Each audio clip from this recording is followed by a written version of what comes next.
This is Inside Indiana Business Radio for the afternoon of Friday, June 21st, 2024. I'm Alex Brown.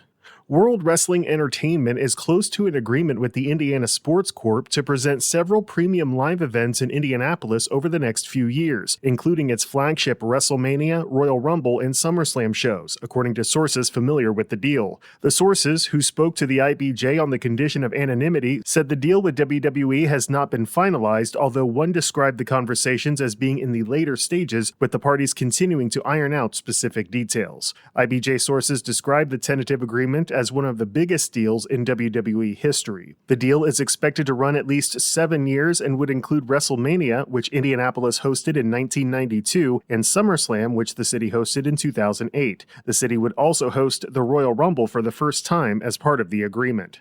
Officials with the U.S. Department of Veterans Affairs and Veteran Health Indiana broke ground Thursday on a new VA outpatient clinic in Bloomington. When complete in the summer of 2025, the $7.5 million facility will have the capacity to serve 5,000 area veterans and employ 45 people. The clinic will consolidate mental health, primary care, and specialty care services, including physical therapy, optometry, audiology, prosthetics, dietitian services, social work, phlebotomy, and telehealth under one roof. Holiday World and Splash and Safari has announced its new audience participation drone show, which it says is the first of its kind in America. Beginning tomorrow, guests will have the opportunity each day to vote on which of the park's mascots will be the featured character in the show that night by scanning QR codes posted around the park. The show runs through August 4th.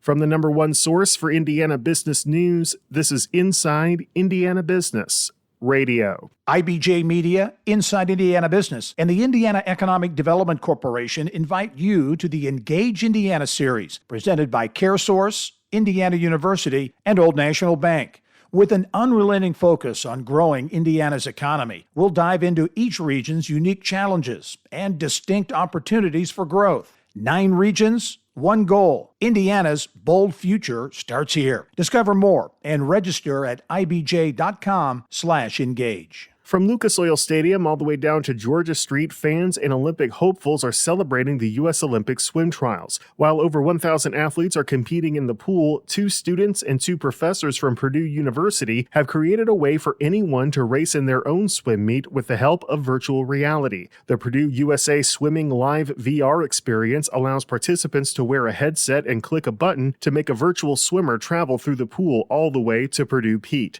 Purdue lecturer Jason Guy. They came to this with this proposal at the second week of May for us to make this video game. It just took a lot of hours and hard work. We made this game in 4 weeks, which is kind of unheard of when it comes to game development. We've got some really talented students. Purdue said the experience can serve as a recruitment tool as the university is working to make itself known as it dives into the launch of Purdue University Indianapolis on July 1st.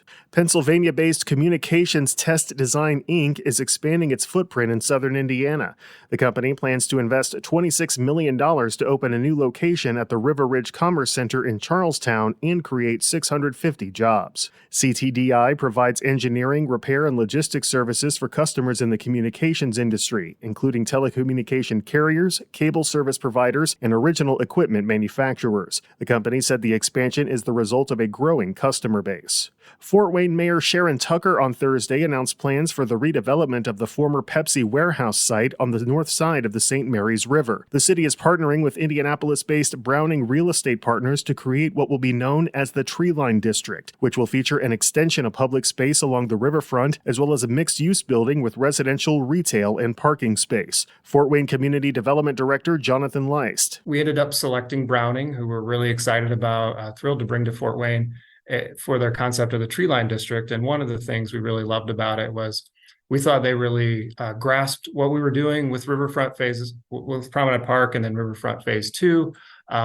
They realized how much the community and the city had embraced things like the Treetop Canopy Trail and sort of that natural element that we've been able to maintain in our riverfront, while also, turning it into this dynamic district that brings people downtown to recreate, as well as is attractive for people to want to live in that area. Leist said the goal is to begin construction on the first phase of the Tree Line District, which will be the mixed-use building, in 2025. The voice of the IU Hoosiers, Don Fisher, is this week's guest on the Business and Beyond podcast with Gary Dick, presented by PNC, a weekly conversation with high-profile Hoosiers in business, sports and entertainment, and beyond. Available now from your favorite podcast provider. I'm Alex Brown for Inside Indiana Business Radio On Demand.